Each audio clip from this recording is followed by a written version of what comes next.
इस समाज की देख करके तो श्री रामचंद्र जी ने अपना नाश कर लिया था। एक धोबी के कहते हैं सीता जी को घर से निकाल दिया। क्या समझदारी करी उन्होंने, क्या सुने समाज की। जब सीता जी को श्री रामचंद्र जी रावण की कैद से छुड़वा कर लेकर चलने लगा, तब उसके मन में यही बात आई थी कि लोग वहाँ व्यंग मारेंगे, यूँ कहेंगे ये दशरथ का पुत्र रामचंद्र और सीता 12 वर्ष तक उसके रावण के पास रही, उस औरत को स्वीकार करके ले आया, ये उल्टा है। उसके लिए उसने सीता से शर्त रख दी थी कि रावण भी मार दिया, कई करोड़ सैनिक मर गया आपस में लड़कट के, और सीता को छुड़वा लिया। और फिर भी श्री रामचंद्र जी ने कहा कि मैं परीक्षा लेकर ही तुझे ले चलूँगा घर पे, नहीं मैं समाज का सामना नहीं कर सकता। क्या परीक्षा लूँगा कि अग्नि में जला कर देखूँगा, जलते गई तो मर जाएगी, तू उल्टा है, और नहीं जली अग्नि में तो तू बिल्कुल निष्कलंक है। ऐसा ही हुआ था।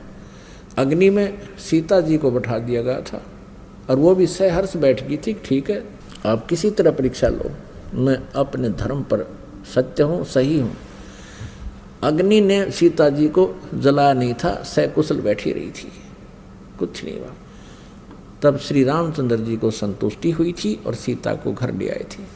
और रात को एक धोबी रात्रि के समय भेष बदल कर रामचंद्र जी घूम रहे थे अपने अयोध्या में, नगरी में कि कोई मेरे शासन काल में कोई दुखी प्राणी ना हो, उसकी पुकार मेरे तक ना पहुंची हो, किसी कारण से राज दरबारी ना लाए हों, तो वो स्वयं जानना चाहा करते थे, नगरी में घूमा करते थे। एक धोबी अपनी धोबन ने पीटने लग रहा,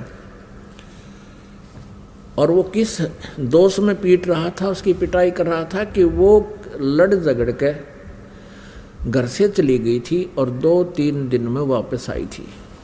तो वो कह रहा था कि मैं दशरथ के पुत्र रामचंद्र जैसा नहीं हूँ, 12 वर्ष तक रावण के पास रहने के उपरांत सीता को घर ले आया है।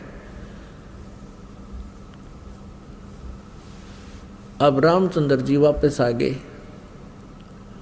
और सुबह अपनी पत्नी को घर से निकाल दिया, जबकि वह गर्भवती थी। अपने आत्माओं, आमीन को मर्यादा पुरुषोत्तम कहें और बड़े अच्छे न्यायकारी कहें। यू के न्याय किया उस राजा ने एक गर्भवती स्त्री को, और जबकि परीक्षा लेकर आया, उसने अपना कॉन्फिडेंस क्या रहा समाज के सामने, समाज तक पता नहीं क्या क्या कहेगा कल ने, अपना विवेक कहाँ गया उनका। और हजारों आदमियों के सामने उसने परीक्षा ली थी, सीता जी की अग्नि में नहीं जली थी वो, और सबको पता था, सबने बता दिया था ऐसे ऐसे माता निष्कलंक है।